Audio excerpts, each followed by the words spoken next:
आज ही Doubtnut app download करें। Doubtnut पर होगा अब आपके सभी मैथ्स, केमिस्ट्री, फिजिक्स और बायोलॉजी डाउट्स का सफाया। बस अपने क्वेश्चन की फोटो खींचो, उसे क्रॉप करो और तुरंत वीडियो सोल्यूशन पाओ। Download now. क्वेश्चन में हमें दिया गया है कि एक आयरन स्फीयर है जो कि फ्रीली फॉल कर रहा है एक लेक में, जिसकी डेप्थ इतनी सफिशियंट है कि हमारा जो आयरन स्फीयर है वो टर्मिनल वेलोसिटी अपनी गेन कर सकें।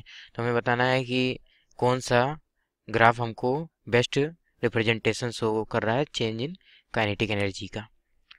तो अब अगर हम देखें तो अगर आयरन स्फीयर ये हमारा हो गया तो इस पे एम जी एक डायरेक्ट डाउनवर्ड डायरेक्शन में लगेगा हमारा, और लेक है तो वाटर की वजह से जो बायंसी फोर्स लगेगा वो अपोजिट डायरेक्शन में लगेगा, एफ पी से अगर इसको रिप्रेजेंट कर लें।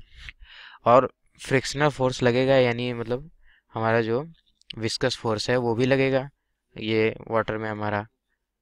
तो इस पे जो फोर्स लगेगा अपोजिट डायरेक्शन में उसको हम एफ आर से रिप्रेजेंट कर देते हैं। तो ये दोनों फोर्स लगेंगे। अब हम जानते हैं कि जो विस्कस फोर्स होता है वो वेलोसिटी के प्रोपोर्शनल होता है। जैसे जैसे वेलोसिटी बढ़ती है हमारा फ्रिक्शनल फोर्स बढ़ता जाता है। जब हमारी वेलोसिटी कांस्टेंट हो जाएगी तो फ्रिक्शनल फोर्स भी कांस्टेंट हो जाएगा।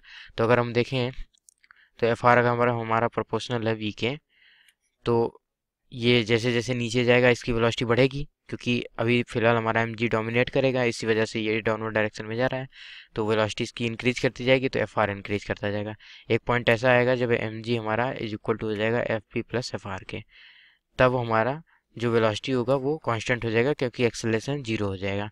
अब वेलोसिटी अगर हमारा कांस्टेंट हो गया तो एफ आर भी हमारा कांस्टेंट हो जाएगा, यानी ये पॉइंट ऑफ बैलेंस हमारा बना रहेगा। इसीलिए हमारी वेलोसिटी कांस्टेंट रह जाती है और उसी को हम क्या कहते हैं, टर्मिनल वेलोसिटी बोलते हैं। तो अगर अब हम देखें तो जैसे जैसे फ्रिक्शन बढ़ता जा रहा है हमारा, मतलब विस्कस फोर्स बढ़ता जा रहा है, तो एक्सेलरेशन की वैल्यू हमारी शुरुआत में जो रही होगी वो मैक्सिमम रही होगी, वो M G minus F P by M के बराबर रही होगी, क्योंकि तब कोई फ्रिक्शनल फोर्स नहीं लग रहा होगा। जैसे जैसे फ्रिक्शनल फोर्स बढ़ेगा ये ए हमारा इस वैल्यू से रिड्यूस होता रहेगा और फाइनली जीरो के बराबर हो जाएगा। तो अगर अब हम देखें तो काइनेटिक एनर्जी का क्या मामला होगा, तो वेलोसिटी तो हमारी इंक्रीज ही करती रहेगी, एक पॉइंट के बाद बस जाके कांस्टेंट हो जाएगी, लेकिन जो वेलोसिटी के इंक्रीज करने का रेट है वो हमारा घटता जा रहा है। तो अब हम देखते हैं कौन कौन से हमारे ग्राफ सही होंगे। तो चारों में इंक्रीजिंग ग्राफ ही है, तो इंक्रीजिंग ग्राफ तो होनी चाहिए, लेकिन एक पॉइंट पे जाके इसको कांस्टेंट भी होना है, क्योंकि मैंने बताया यहाँ प्रूफ हुआ है कि वी हमारा एक पॉइंट के बाद जाने के बाद कांस्टेंट हो जाएगा। तो जब कांस्टेंट हो जाएगा तो ये जो हमारा पहला ग्राफ हुआ और ये डी तो गलत ही हो गए। इन दोनों में भी कांस्टेंट हो रहा है आखिरी पॉइंट पे जाके, लेकिन अगर हम देखें ध्यान से तो इसमें क्या हो रहा है कि हमारा जो रेट है वेलोसिटी का वो चेंज हो रहा है, मतलब वेलोसिटी के चेंज होने का जो रेट है वो बेसिकली चेंज हो रहा है। यानी एक हिसाब से हम कह सकते हैं कि एक्सेलरेशन में इसका जो वेरिएशन आ रहा है वो यहाँ पे देखें तो स्लोप हमारा कुछ इस तरीके से है, फिर ऐसे है, तो यहाँ पे इंक्रीजिंग है और इधर जाने के बाद डिक्रीजिंग है, जबकि हर पॉइंट पे इसका डिक्रीजिंग ही होना चाहिए, क्योंकि एक्सेलरेशन हमारा लगातार घटता जा रहा है। तो यही ग्राफ हमारा सही होगा, क्योंकि यहाँ पे हर पॉइंट पे घटता जा रहा है और वेलोसिटी आगे जाके हमारी कांस्टेंट भी हो जा रही है।